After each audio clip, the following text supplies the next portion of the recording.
Chamberlain, Crawfordsville, Indiana. We're at the beautiful Lane Place in Crawfordsville.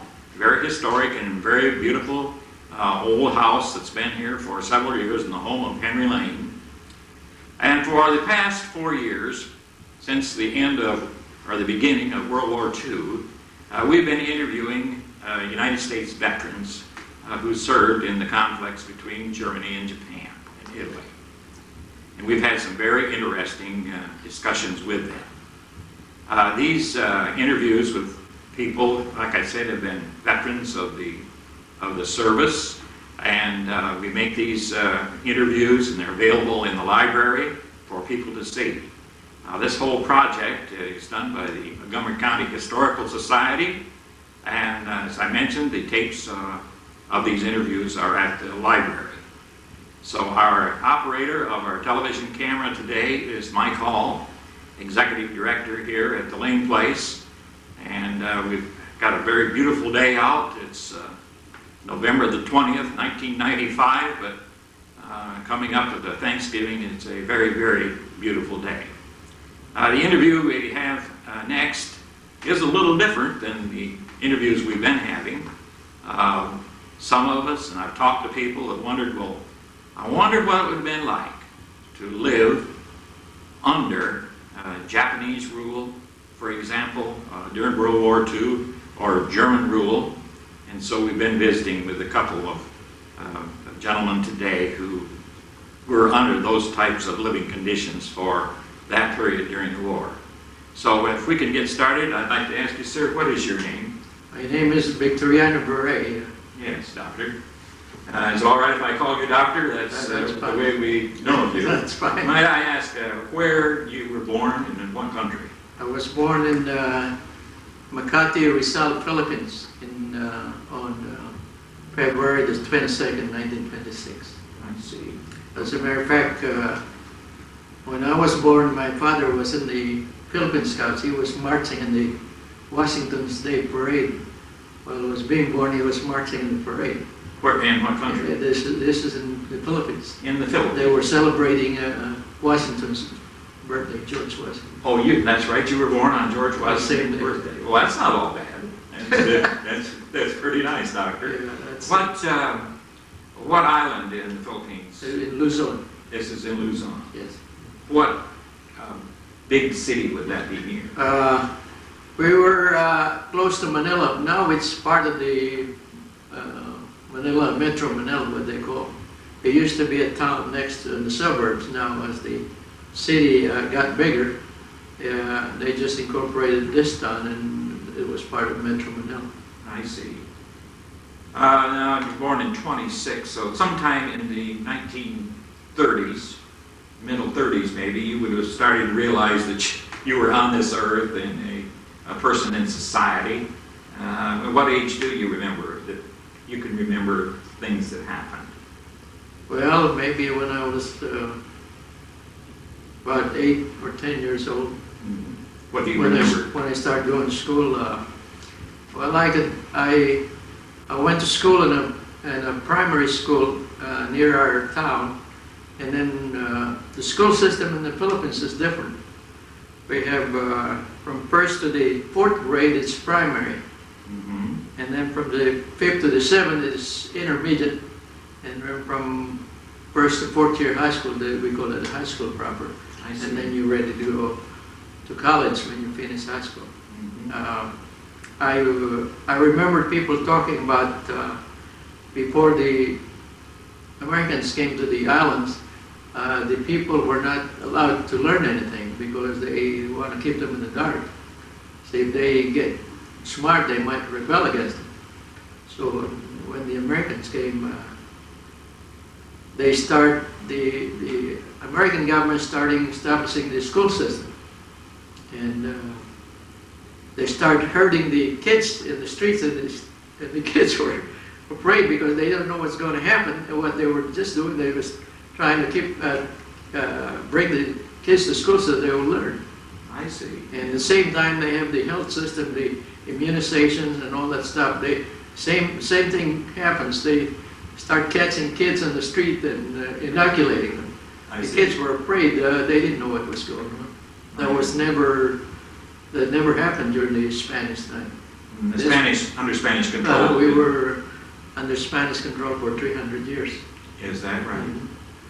Mm-hmm. What did your father do? My father was a common laborer until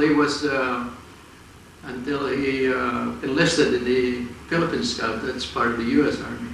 He was in the 57th Infantry. What did he do? Did he fight in a war? He was after the Battle of Manila Bay, and the Americans supposed to have occupied the Philippines, but we still have some what they call insurrectionists at that time. And one of the foremost insurrectionists named Emilio Aguinaldo, and he was trying to get some troops or an army organized to fight against the United States. But for some reason or another, my father enlisted in the U.S. Army, and he was part of the unit that were trying to capture this general. Oh, I see. What year would that have been about? Oh, that's 1898, maybe 1900s or by 1900s maybe, or maybe later, yeah. Because the Battle of Manila Bay was 1898, if I remember right. Well, he's really a veteran of the United States forces. Yeah, during the Spanish-American War veteran. As a matter of fact, they chased some of this, which are equivalent to guerrillas now, from islands to island. My father was stationed in Mindanao and Visayas and Luzon.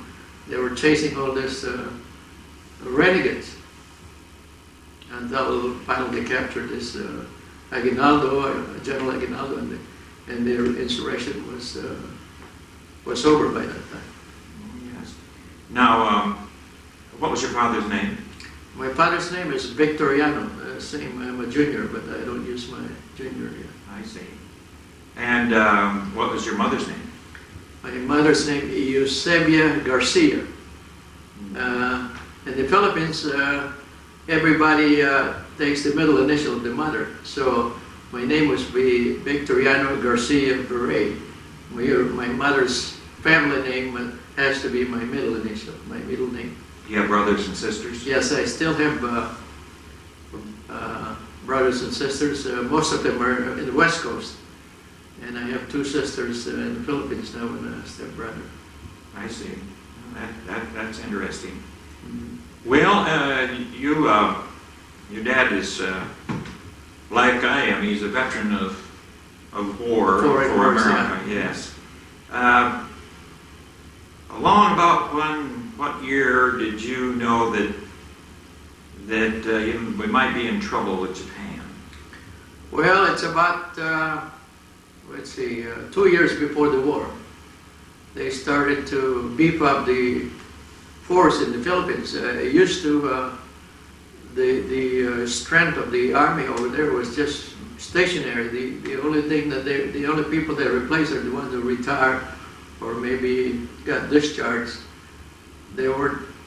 It's fairly the same until about 2 years ago, and then they either doubled or tripled the number of men in the army at that time. So I thought at that time maybe something was brewing, for years and years the army was stable, and all of a sudden they start making it bigger, so I thought they might be contemplating something. Mm-hmm. Before that, how were living conditions? Did you live in a house? Oh, our house were very simple. Of course, we did not have any cold weather there. All we have is the rain and summer, mostly summer. So we're straw thatch houses, and our floor is bamboo slats. When it's warm, the breeze just go right through the house, and we didn't have any screens to ward the bugs out. So when the wind blows, it just blows through the house, the whole house. You might say it was air conditioned by nature. Yes, naturally air conditioned. Yeah. Yes. And they were in a place where after my father retired from the army, we moved to the province, and which is around Clark Air Force Base, and this was a delta where we have floods maybe at least 6 times a year. So our houses were built on stilts, maybe about 6 or 8 feet above ground. So it's not unusual for the water to be underneath our house for so many days during the rainy season. Were there mosquitoes? Oh yeah, during the summer there were many mosquitoes. Okay. Now you talked about this buildup, maybe, which had been about 1939, Mm-hmm. and the buildup kept more and more build up. And then I suppose the first dawning that something was really going would have been approximately December 7th, 1941. When they bombed Pearl Harbor, and we figured, well, this was a little bit waste from us, it's so many thousand miles. So. How'd you hear about that? Well, it was on the radio, yeah. I was still going to school. I was in the 3rd year high school, and lo and behold, the next day, the following day, they bombed Fort Stutchenberg, which is Clark Air Force Base now. How many miles? That was about 20, 30 miles from our house, from our school. We were at school, and we showed us just the smoke going up, and we heard on the radio that they were bombing that camp and were able to destroy a lot of the airplanes on the ground. It was, I would think that after they bombed Pearl Harbor, they would be on the alert, but we were taken by surprise. Did you hear the bombs? Vaguely, but we saw the smoke billowing. Then what happened, Doctor? And then by that time, there was confusion, and they just sent us home from school and told us that we will not be having school until the war was over. So from then on, and we didn't know that this was going to happen very fast. So MacArthur was there, and he was supposed to be defending the country, and before you know it, they were marching back to Bataan, and the Japanese had landed there and took over the country. Can you remember seeing your first Japanese soldiers? Oh yes, of course I was fairly young. And What did you remember? Well, I remember this Japanese soldiers. They when they came to town, they give you an impression that they own everything. If they see something, they take it. They just don't respect. They did not respect the people. They were just. They owned the place. They did whatever. If they wanted some grain or rice, they just drive up their truck to the warehouse and load it up without even paying for it. Just took it for themselves. Did they abuse the ladies? Oh yes, some of them they have raped some ladies. They did? Mm-hmm. Oh my, that's terrible. And the Japanese, when they came, they also recruited human pack horses. One of my cousins were recruited, and that they just took them everywhere they were carrying all their luggage or their equipment on their backs, just like human pack horses. My goodness. They kept these people from the time from the start of the war until they were driven out of the country. If you refused to do that, would they? You get shot. Yeah. They'd shoot you. Did you ever see that happen? No, but at one time, this was one of the Japanese planes was crashed into our nearby town, and people were trying to take whatever materials was on the plane, like the aluminum, the body, and all that stuff. And the Japanese caught up with them, so I was not present, but we were told that 2 or 3 of these people, they were carrying this hardware in their gunny sacks. They just told them to kneel down and bow their head, and the Japanese just shoved their heads up, 3 of them, all one at a time. And you man, that's what you call heads go to roll, and this is heads are going to roll. This was really. Oh, that is is bad. What did you do? Of course, before the war, my father being a retired Army personnel, we got pension from the U.S. government. We were getting dollars from this country. And then when the war broke out, there was no way for us to get this. So my father's hobby was fishing. We had a lot of fishing nets. That's what we did during the war. We did commercial fishing. Before the war, we went fishing and just gave away the fish because we had enough to eat by at that time. But during the war, that was our occupation. As a matter of fact, we were so scared by the Japanese that we were in the province, and when before the Japanese came to town, we evacuated back to the woods, and some of their relatives from the city, they occupied their house. We left our house and went back deep in the woods because we were scared of the Japanese. My. Did you go to school? During the war, I think there was a grade school. Some people, few kids in grade school. And the funny thing about it, we have all the instruction in education in the Philippines at that time was in English. And most of our textbooks were coming from the United States.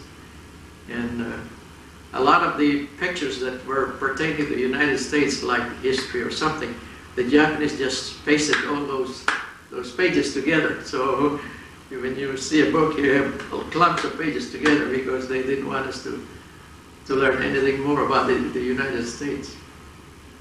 Did they go around and take down the American flags when they came? Oh yes, they took everything. They went as before our house was occupied by our relatives. The Japanese came before them and took everything from our house.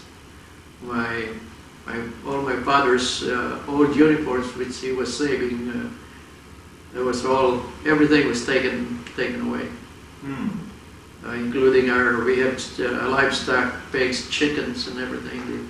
The Japanese took all that away. Took them for food, didn't they? Yeah. During this time, you were about 16. If you couldn't go to school, what'd you do? Well, all we had to do is survive, and the way we did is we did commercial fishing.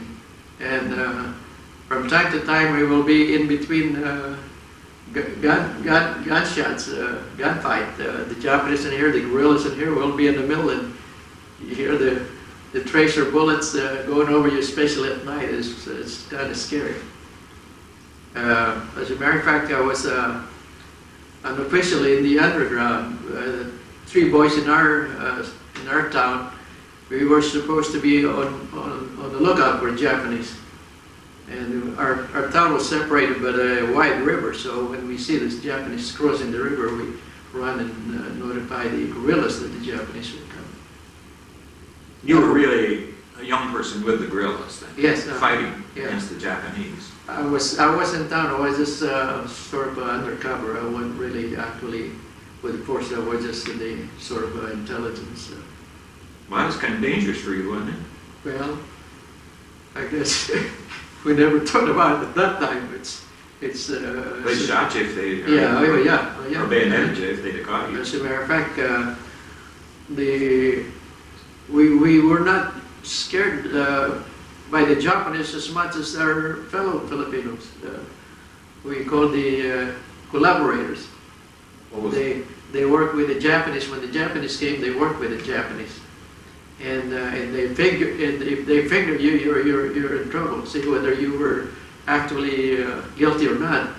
If they told the Japanese you were a bad guy, was that the end of you? That would be the end of you. They'll never hear from you. And there were a lot of people that disappeared that way. I didn't realize. I knew that there were guerrillas fighting there against the Japanese, but I didn't know that the Japanese had also gotten some Philippines to fight for them. Oh yes, well, no, the Japanese, like when they start governing the country, they have the city government, they have the police force, they have the constabulary, but those were under Japanese authority.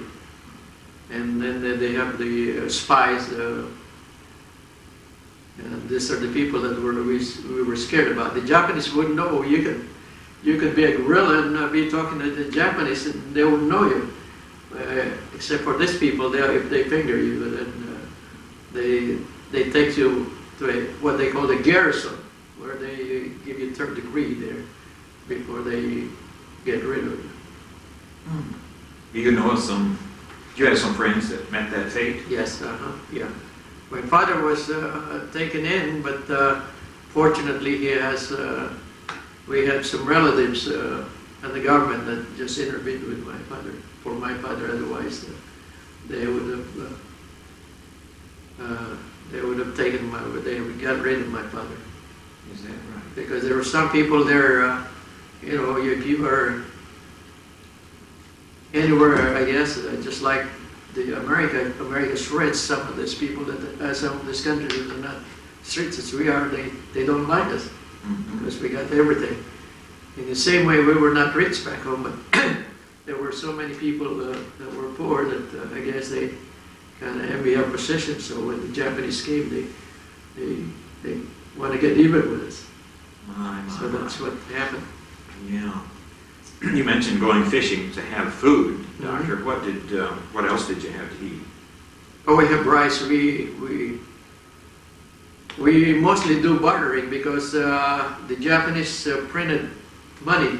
If you go to the store to buy a box of matches, you almost have a sack full of this paper money. It was not worth anything. So we were not concerned about money. So if we caught some fish, we would barter for oil or rice or sugar, whatever we need. It was just a bartering. And as a matter of fact, to show you how ridiculous it is, people carry this we call Mickey Mouse money. And when they were gambling, instead of counting the money, they just piled the money. It's your pile, this your pile, then you deal your cards, You mix them together, and then who wins, they just take the whole pile because they didn't bother to count it because it wasn't worth anything. You just pile it. Here's your pile. There's that other pile, and then when it's about even, then you put them together, and then you deal the cards, and whoever wins, they call it. It's not worth anything. Do you have any other experiences that would be interesting to the viewers about your undercover type work, where you reported Japanese movement or? No, we pretty much stay away except at night. We don't show up during the daytime. We can we lie low in the daytime, and at night then we take our post by the river where we watch this. And besides, it was a very very discreet, secretive arrangement. It was just a private arrangement between this high-ranking guerrilla without the other guys even knowing that we were there. So nobody was aware that we were. It was very secretive, wasn't it? That went on until probably until MacArthur returned and they started to come back again. Did the American forces eventually begin to bomb? Oh yes, was when they started bombing. Then we thought that the end of the war was over. As a matter of fact, the only way I knew what was going on the other parts of the country during the war, I just read books about the war in the Philippines, because at that time the Japanese won't let you have radio or newspaper. If you had a radio, you're in trouble. They didn't want you to know about. The only time I knew was after I got there. I started reading books of accounts from people who were in the war and telling how the submarines started giving arms to the guerrillas in the southern part of the Philippines, and when submarines popping up in the southern part and starting a movement to retake the island. Mm-hmm. In the town where you lived, did the Japanese capture any American soldiers there? No, no. The soldiers, we were out in the country. No, the soldiers were in town, in the city. And of course, when the Japanese were coming, they start going to Bataan Peninsula, and then after that, then of course we have the Bataan March, Death March, where they captured the Filipino and American contingent, and then they just put them in concentration camps.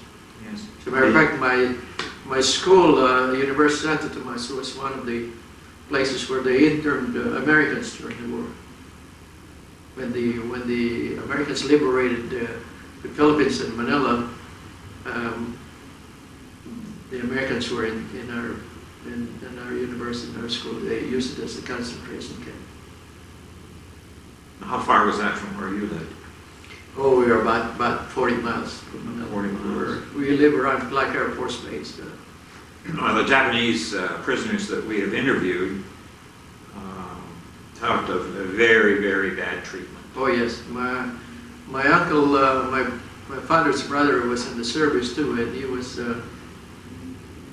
in the death march, but he was able to escape. And my brother-in-law was also in that.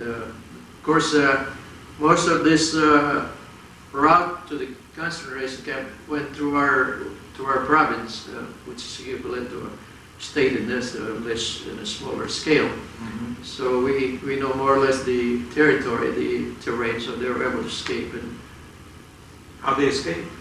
well, they just blend with the civilians, or when there are some tickets, or because the way they were telling us, if you were sick or you can't walk anymore, the Japanese either shot you or bayoneted you, so and they just pushed you aside because they didn't want to bother with you. Mm-hmm. So what they did, they just blend with the crowd and just.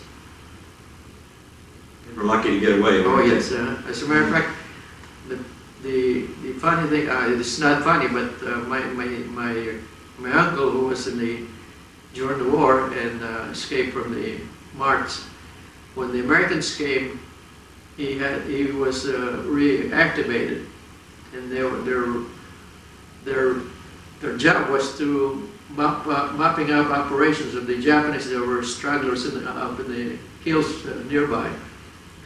And at one point they captured a Japanese machine gun, and the guy was playing with it. And if he was that guy with the machine gun was there, my uncle and the fellow soldiers were talking. They were in a circle like this, and this guy was trying to fire this, and when it fired, it just jammed, and he fell backwards and hit these people talking here. And nobody got hit except my uncle. He had bullet holes from his head to his combat jungle boots. It was kind of eerie. He was the only one that got hit. The guy just fell backwards and just. He was the only one. This was after the Japanese were already gone. It was just a freak. Yeah, this freak accident. Freak accident, wasn't it? Did you did you have some idea that MacArthur had come back and landed, and we were starting to invade the Philippines then to get rid of the Japanese? Well, when they were in Leyte, when they landed in Leyte, then we were able to get some news about that.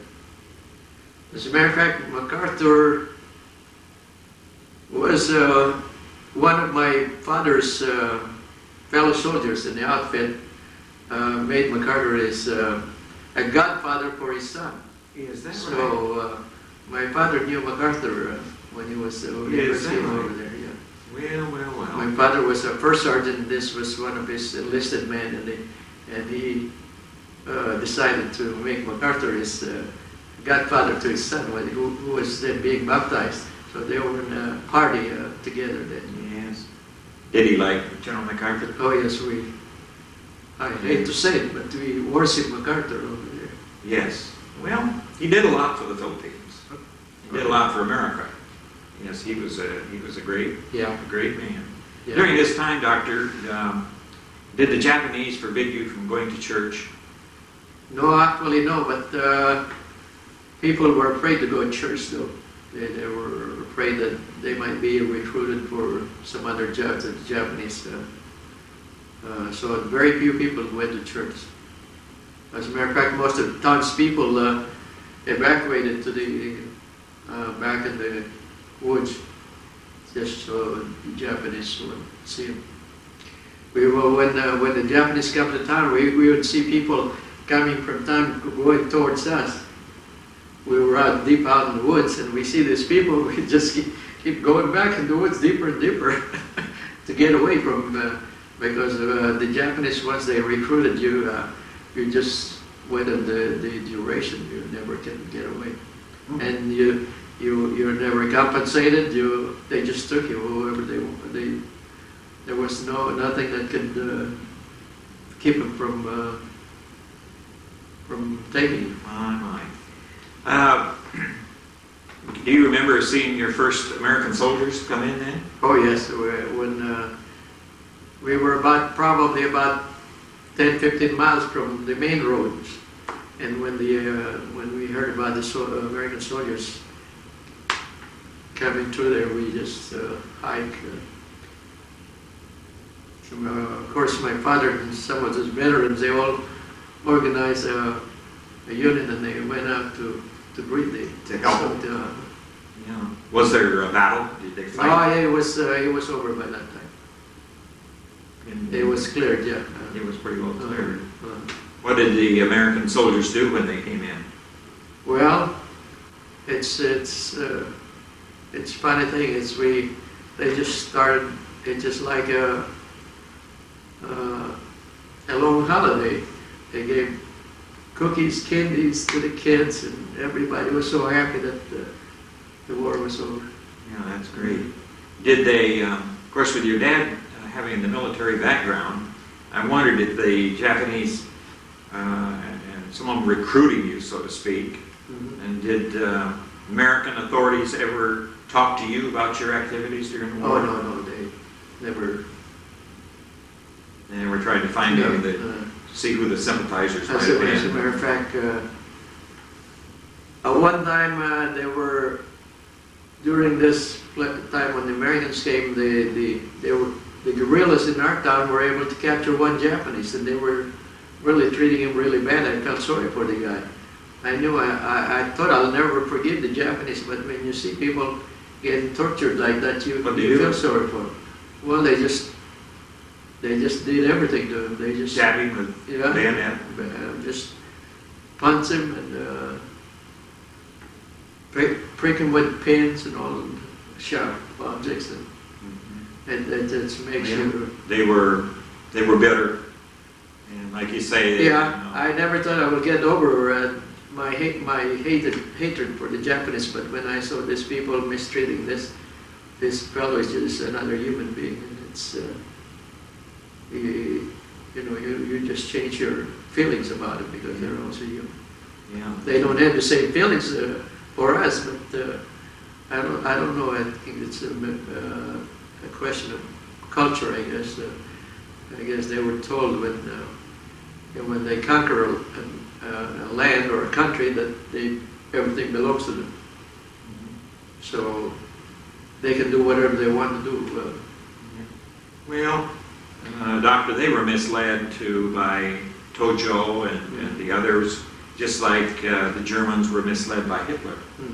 And there too, a Japanese soldier, he's going to have to do what they tell him or he's a goner. Yes. And then of course some are worse than others. And so that does make it bad. Well, the Americans came in and liberated you. Yes. Really. Then what'd you do? Well, then I had to go. I went back to school. Our school started getting open. They opened the schools by that time.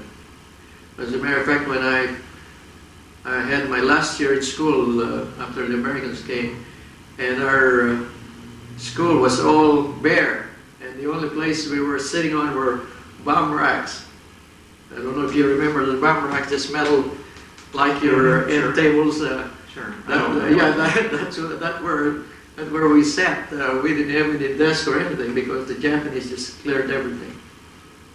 Mhm. Did you have teachers then that came back that had Oh, been yes, teachers before? The teachers were before they came back, and we were, as a matter of fact, we just had our 50th reunion, high school reunion this year. It was 1946 when we graduated from school. That was Did you go back to the Philippines? No, I got a notice that it was just a few days, and I just didn't have time to make arrangements. I guess they have a problem locating me, so by the time I got it, it's about maybe a week or so before I wouldn't have wanted to miss that. Yeah. Graduated from high school in 1946. Then what'd you do? Then I went to medical school after I graduated. Why'd you go to medical school? My mother was always sick at that time, so my father said, "Well, my son is going to be a doctor, so he can help other people." What did you? Where did you go to medical school? I went to the University of Santo Tomas. It's run by Dominican Catholic fathers, Dominican order. In Manila? In Manila. That's where the Americans were concentrated. So when we came back when we started school, we see all this building all pockmarked with bullets, because there was, when they were liberating this compound, they have to fight the Japanese out of there. What year did you graduate from medical school? I graduated in 1952, and then I had about 2-3 years family practice back home, and I decided to come over here to take my specialty training. I had a classmate that was in Kentucky, so that was my next question. Invited me over. I was going to back home. At that time we still have the old family doctor system like we do here. They treated colds, they operated on, they did surgery and medicine, so I was going to go back and do the same thing. But fortunately I got married here, and so I had a chance to stay in this country. Yeah. You went to the University of Kentucky, and how many years were you in surgical? I was over there, I was in St. Joseph Hospital, Lexington, for 5 years. I had my internship back home, and of course I have my license to practice there. And when you come to this country, if you want to take some training, if you're a foreigner, you have to take your internship over. I already had my internship, so. I see. Excuse me. So I stayed there for 5 years, and when I finished my training, in one of our journals, I don't know if you know Dr. Wallace. Yes, I know the name. Yeah, but he was retiring at that time. From here? From here. In Crawfordsville. So I learned about this location, so we visited Crawfordsville, and there are requisites for we have a good school system, a good church, and they have a hospital. That's all we're interested in at the time. Yeah. So this was the very first and last place we looked into. We just... Where did you meet your wife? I met my wife in Lexington, Kentucky. She was working in the emergency room. She was the emergency room nurse at that time. What was her name? Margaret Howerton. She lived she came from the next town, Montgomery County, Paris, Kentucky. I see. And that was my first assignment. I was assigned in the emergency room, and she happened to be the emergency room nurse. Oh. So it was an emergency. You met in the emergency room. Oh, that's you got to meet somewhere, and that's right. That's great. And you were married what year? 1956. 1956, and then you came right to Crawfordsville? Yes. I beg your pardon. 1956. Yeah. And then after my training in Crawfordsville, we have come here to visit this town, and we just liked the town, so we just decided to stay here, and we've been here since. Yeah. Well, there's an awful lot of people that are glad you came to this town. We're also glad because the people in this town are just they have that talent that they make you feel at home the very first day you're here. Right. Yeah. Yes. First day I was here, I never felt like a stranger. Everybody just were so nice to us. So I never felt I left home. I was already home. That's great. Can you tell us about what you went through to become an American citizen? Of course, my wife being an American citizen, it took me just about 3 years for my waiting period. Ordinarily, I would have gone back to the Philippines and re-entered, but my wife was having some problem with her health at that time, so they waived that requirement.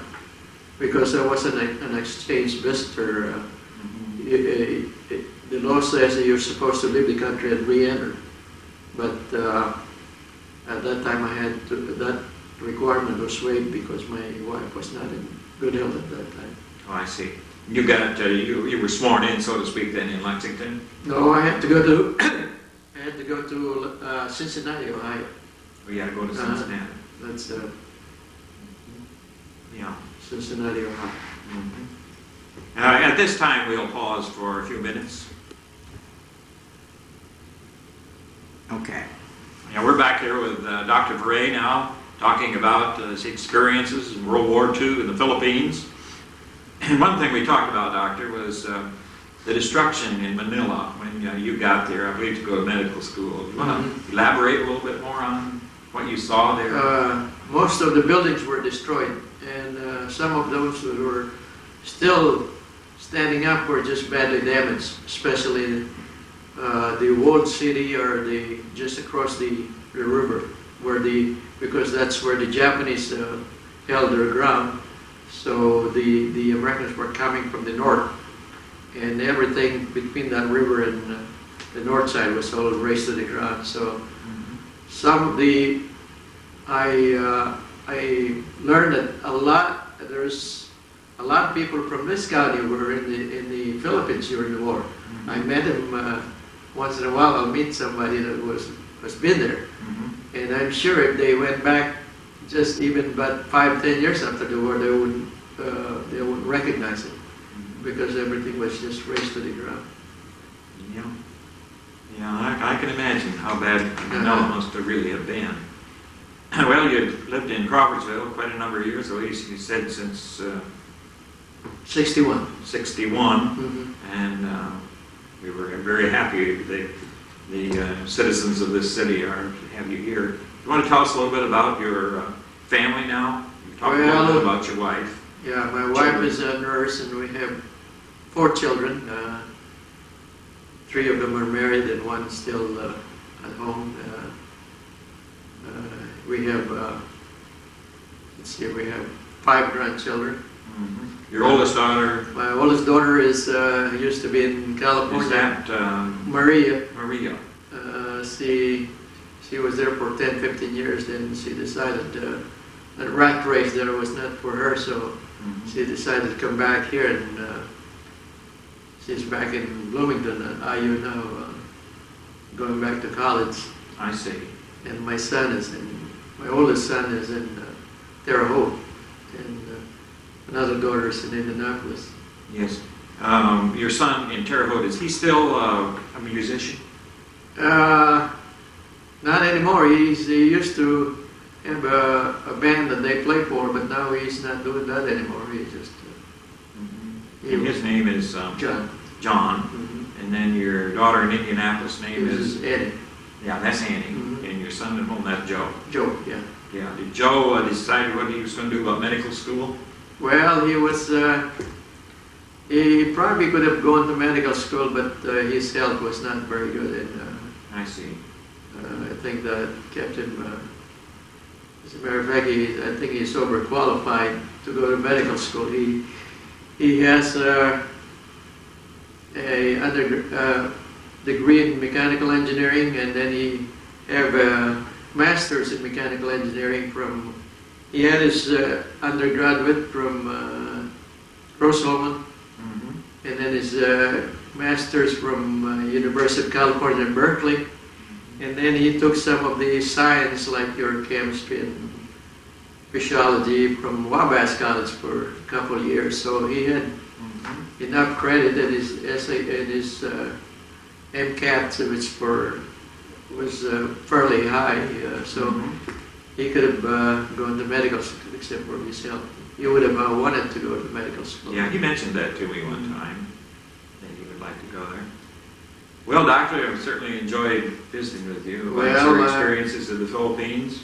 I'm glad to. It's been very interesting, and on behalf of all the citizens of Crawfordsville and the United States, I want to thank you for the part you played in the underground, so to speak, to help the Americans defeat the Japanese and make life more enjoyable for the people of the Philippines and America. Thank you very Doctor, much. very much. Thank you.